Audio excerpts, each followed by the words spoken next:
And right now, an analysis of the operational situation on the much-suffering Pokrovsk and Kurakhove fronts, where the enemy continues its bloody frenzy. The enemy's high activity remains in the Pokrovsk direction.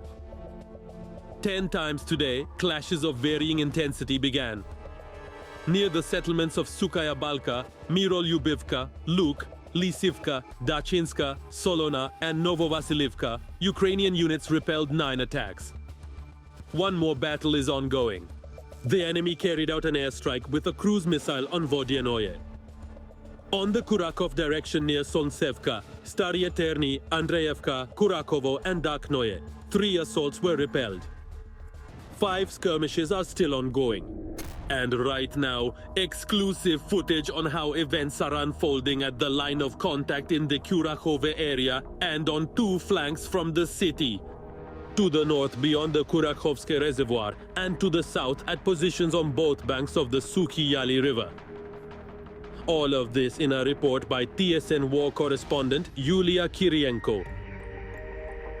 Kurakhove from a bird's eye view, a city located about 15 kilometers from Donetsk, occupied since 2014.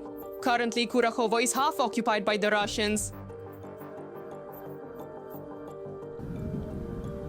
Destroyed high-rises and completely empty streets. In just 2 months, Kurakhove turned into a battlefield. The front around it was closing in from the north and east almost simultaneously. In October, the occupiers succeeded in the Hornyak area.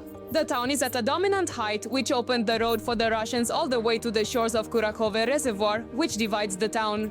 Even the water spill remaining after the explosion at the dam in Starye Terny did not stop the enemy. Simultaneously, the Russians are pressing on the city from the south after the fall of the nearby Ugledar. The city has been repeatedly called the Gate of Kurakhovo. The defense positions began to crumble like a house of cards. The armed forces were losing nearly a village every week.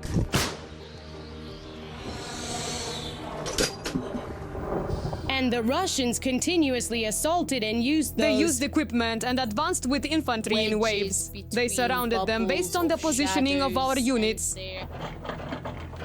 The most recent breakthrough by the Russians, where they achieved success, was the Uspenovsky pocket. There, our units were practically encircled within a day. 10 Russian armored vehicles breached our defensive line and deployed infantry, which went on to assault the positions of Ukrainian soldiers. The occupiers cut off the only road from the village of Hanevka that our troops still held. Ukrainian fighters, which included 3 units of the armed forces, were forced to leave the Uspenovsky pocket, relying on their own luck in any way they could. Потом пришла команда «Выходи». Кто по мышами, кто по болоту, кто по полю. The front around Kurakhove has tightened even more. Now there is only one road connecting our forces, which holds part of the city no more than 7 kilometers. And that part of the highway is completely under enemy fire control. Not only from Russian artillery, but also from attack drones, which swarm continuously over the Donetsk-Kurakhovo-Zaporizhzhia highway. But now about the situation on the Lyman front, the enemy is also becoming brutal here. There were 7 clashes near Tverdoklebovo, Zeleny Gai, and Terny on the Lyman front, and Serebryansky forestry. One combat encounter is still ongoing. The enemy actively used aviation in this direction. Tverdoklebovo, Nadezhda, Sergeyevka, Grekhovka, and also the Serebryanskoye forestry were subjected to an airstrike. Well, now we will discuss in detail the situation on the Severnian front. Let's be honest, this is another sacred goal for Putin and his disputes. Accordingly, the situation here is also extremely tense. Subtitles by Dima Torzok.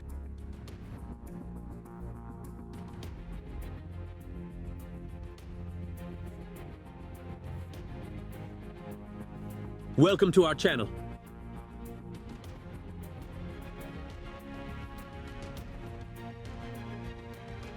They shot down an enemy drone when it seemed unreachable. In Prikarpatia, mobile fire groups, despite lacking people and weapons, repelled another Russian attack on an energy facility. The downed drone fell in a field. far from residential buildings and critical infrastructure. It caused no damage. At what cost do our defenders shoot down enemy drones? Why doesn't even one of the soldiers' mothers know that her son is downing Shaheds? That's all about it.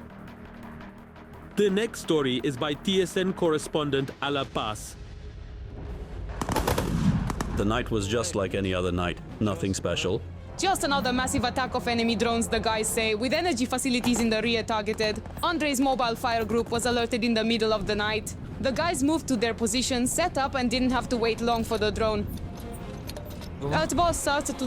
He already paced us our position, he was retreating. My comrades quickly reloaded the launcher, shooting at the metal until the ammunition ran out. After that, he disappeared from the site. Desperate reaction. The drone didn't explode, so so the soldiers thought they missed. But through the shield, it just broke apart in the air and fell in the middle of the field. Because it had a mill which was aimed and away from residential houses. Few people still managed to recharge this weapon. We are short on a few people and our calculations are incomplete.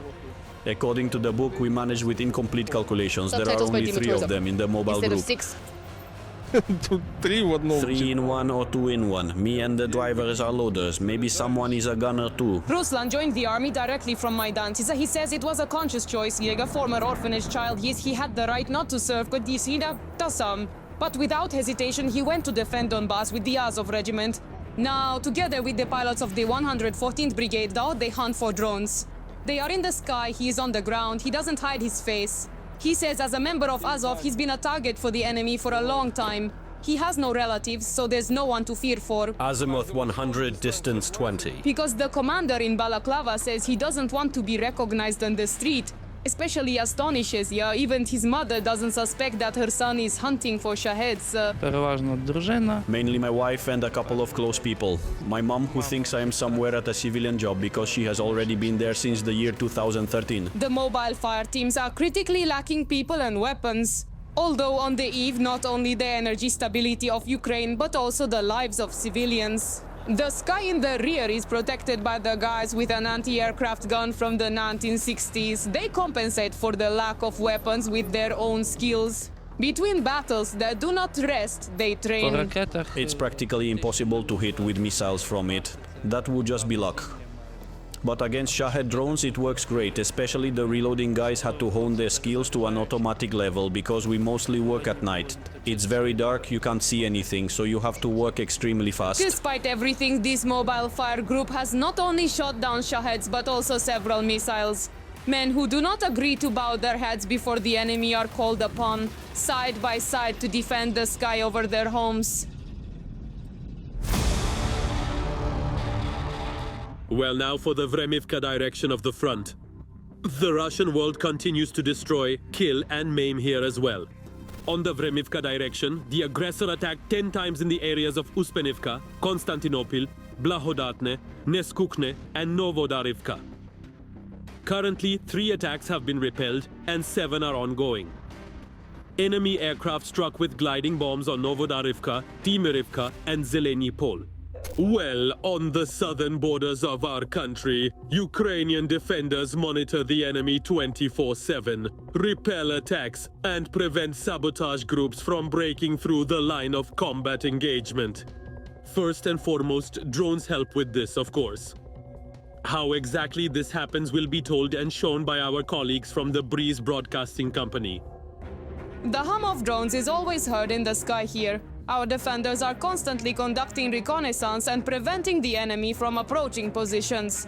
Enemy UAVs try to identify gatherings of people or equipment and hit the target. Defenders say that sometimes it seems like a whole flock has come, so many iron birds are overhead. If we're talking about reconnaissance terrain on to our FIMI out in the Fiercest defense combat out at some tall place because we monitor the front line to ensure no enemy forces reach us. On the territory where we work, we have generally seen many different targets. These include electronic warfare systems. If there is something useful or some ammunition, we try to find out if they need to be destroyed. Secondly, there are communication systems, various antennas, and this is also important so that the enemy cannot monitor the actions of our fighters. Electronic warfare stations that we recently found. Stanislav Odesit joins the ranks of the armed forces of Ukraine in February 2024. However, since the beginning of the full-scale invasion, he actively helped the army. He was one of the organizers of the volunteer headquarters Avtomaidan. Tudan. At the moment, one of the battalions holding the south has gathered many friends from Odessa. In civilian life, they all had different professions, and then they united for volunteer aid. Now they are coming together at the front. Our guys are fighting in the east, in the Kursk direction. Any enemy force that comes into the sight of our scouts, She is amazed by our FPV. Thanks to drones, Ukrainian military hit a variety of targets, preventing the enemy from reaching our positions, identifying locations, or discovering ammunition sites. Moreover, for example, at night drones stand guard without stopping. It's the only way to succeed. Detect and stop the saboteurs. You understand that the day was not wasted. You did something good and there is one less occupier. There are many of them, so there is work to be done here. Most often, the enemy shoots at gatherings of peaceful civilians. And it makes no These are difference people whether they are standing. in line at a store or if an ambulance has arrived on a call. As always, the terrorist state wages war against the peaceful population of our country. Recently, this news spread across all networks. They struck an elderly person on a moped with an FPV drone. Then the police and ambulance that arrived at the scene were also attacked by the enemy's FPV drones. They make no distinction from what we see. They don't think, this is military, so we'll strike here. No, they just hit wherever they reach. Whoever they see, that's who they shoot at. The effective combat management is both a collective and individual effort. Celebrating successes and learning from one's own mistakes is essential together. If something went wrong, we all gather as a department, sit down and think about why it went wrong and what we can fix. You constantly need to stay trendy, informed, read both our and enemy public posts to know what they're using to fight, what we're using to fight, who's developing what, and think, come up with something of our own. Unfortunately, the enemy advances daily and achieves successes. This is primarily due to their superiority in manpower and equipment. However, our warriors, our titans, hold their positions and continuously repel the Russians' attacks. The hope that all this will end, that we will kill them all and finish. Living the best civilian life